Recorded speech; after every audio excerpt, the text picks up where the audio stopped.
एक राजा बड़ा धर्मात्मा, न्यायकारी और परमेश्वर का भक्त था। उसने ठाकुर जी का मंदिर बनवाया और एक ब्राह्मण को उसका पुजारी नियुक्त किया। वो ब्राह्मण बड़ा सदाचारी, धर्मात्मा और संतोषी था। वो राजा से कभी कोई याचना नहीं करता था। राजा भी उसके स्वभाव से बहुत प्रसन्न था। उसे राजा के मंदिर में पूजा करते हुए 20 वर्ष गुजर गए थे। उसने कभी भी राजा से किसी प्रकार का कोई प्रश्न नहीं किया। राजा के यहाँ एक लड़का पैदा हुआ। राजा ने उसे पढ़ा लिखा कर विद्वान बना दिया और बड़ा होने पर उसकी शादी एक सुंदर राजकन्या के साथ करा दी। शादी करके जिस दिन राजकन्या को अपने महल में लेकर आए, उस रात्रि में राजकुमारी को नींद नहीं आई। वो इधर उधर घूमने लगी। जब अपने पति के पलंग के पास आई तो क्या देखती है कि हीरे जवाहरात जड़ित मुठे वाली एक तलवार पड़ी है। जब उस राजकन्या ने देखने के लिए वो तलवार मयान से बाहर निकाली, तब तीक्ष्ण धार वाली और बिजली के समान प्रकाश वाली तलवार देखकर वो डर गई। वो डर के मारे उसके हाथ से तलवार गिर पड़ी और राजकुमार की गर्दन पर जा लगी। राजकुमार का सिर कट गया और वो मर गया। राजकन्या पति के मरने का बहुत शोक करने लगी। उसने परमेश्वर से प्रार्थना की कि हे प्रभु, मुझसे अचानक ये पाप कैसे हो गया? पति की मृत्यु मेरे ही हाथों हो गई।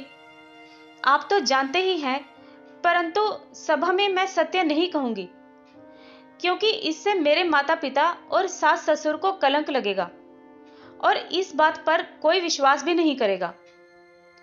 प्रातःकाल जब पुजारी कुएं पर स्नान करने आया तो राजकन्या ने उसको देखकर विलाप करना शुरू कर दिया और इस प्रकार कहने लगी, मेरे पति को कोई मार गया।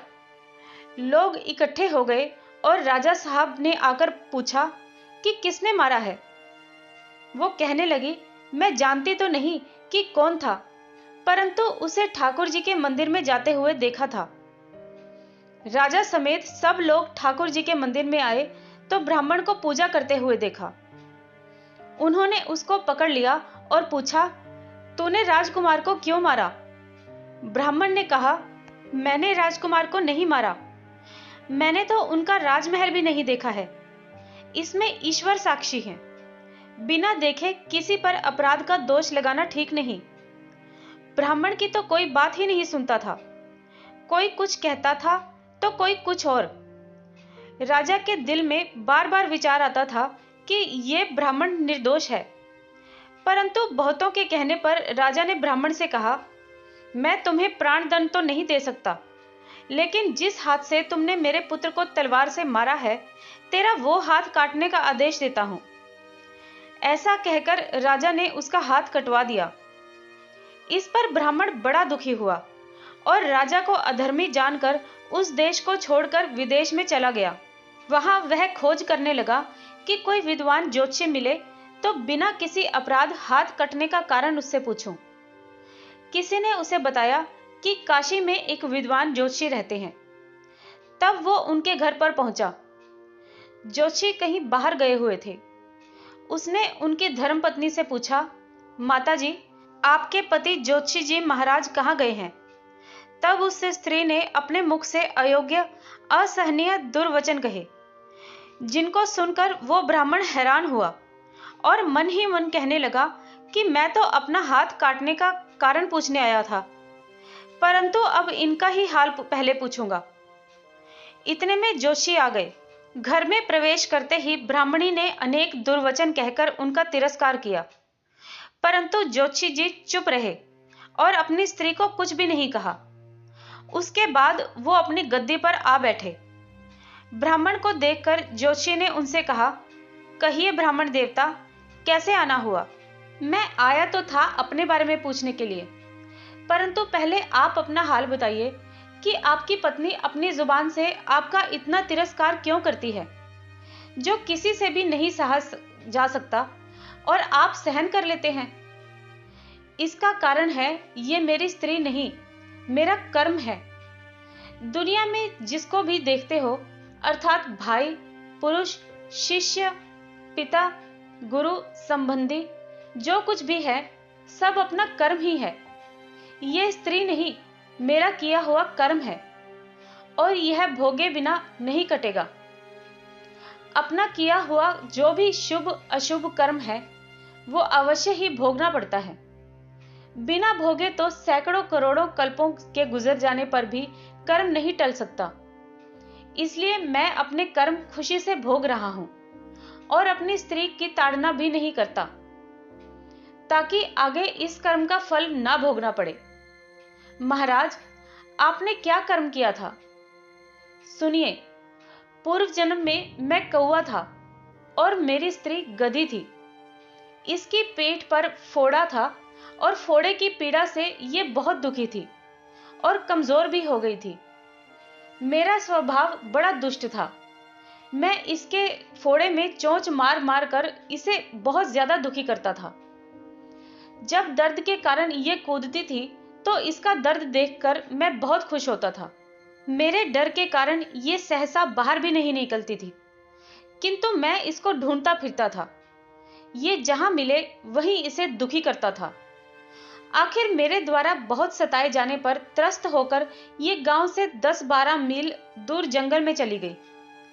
वहां गंगा जी के किनारे सघन वन में हरा हरा घास खाकर और मेरी चोटों से बचकर सुखी पूर्वक रहने लगी।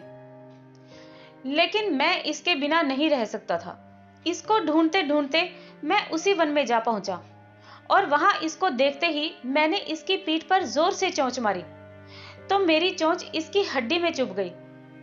इस पर इसने अनेक प्रयास किए, फिर भी चोंच नहीं छूटी।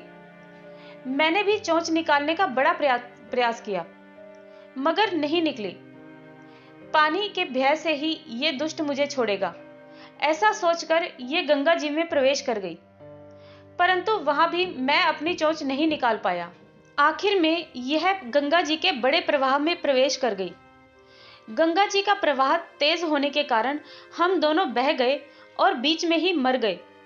तब गंगा जी के प्रभाव के कारण ये तो ब्राह्मणी बनी और मैं बहुत ही बड़ा ज्योतिषी बना। अब वही मेरी स्त्री हुई जो मेरे मरण पर्यंत अपने मुख से गाली निकालकर मुझे दुख देगी और मैं भी अपने पूर्व कर्मों का फल समझकर सहन करता रहूंगा। इसका दोष नहीं मानूंगा, क्योंकि ये किए हुए कर्मों का फल ही है। इसलिए मैं शांत रहता हूं। अब अपना प्रश्न पूछो। ब्राह्मण ने अपना सब समाचार सुनाया और पूछा, उस अधर्मी पापी राजा ने मुझ निरपराध का हाथ क्यों कटवाया?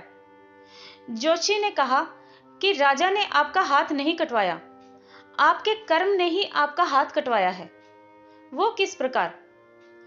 पूर्व जन्म में आप एक तपस्वी थे और राजकन्या गौ थी। तब राजकुमार कसाई था। वह कसाई जब गौ को मारने लगा तब गौ बेचारी जान बचाकर आपके सामने से जंगल में भाग गई। पीछे से कसाई आया और आपसे पूछा कि इधर कोई गाय तो नहीं गई है।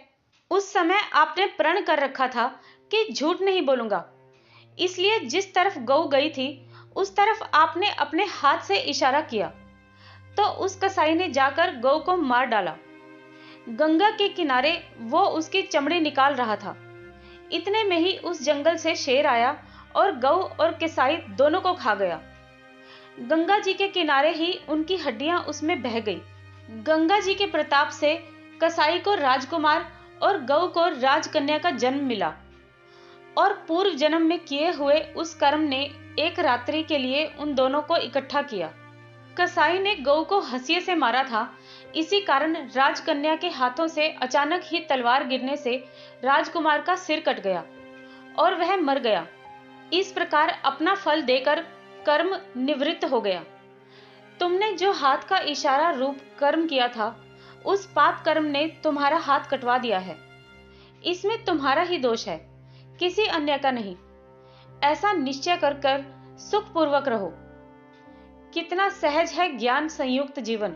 इस कर्म सिद्धांत को मान ले और जान ले तो पूर्व कृत घोर से घोर कर्म का फल भोगते हुए भी हम दुखी नहीं होंगे, बल्कि अपने चित्त की समता बनाए रखने में सफल होंगे। मित्रों, आज की ये कहानी आपको कैसी लगी मुझे कमेंट बॉक्स में जरूर बताएं। मेरे इस चैनल को सब्सक्राइब करें, इस वीडियो को लाइक करें और अपने फ्रेंड्स और फैमिली के साथ इस वीडियो को शेयर भी करें। तो फिर मिलते हैं किसी और कहानी के साथ इसी चैनल पर। तब तक के लिए धन्यवाद।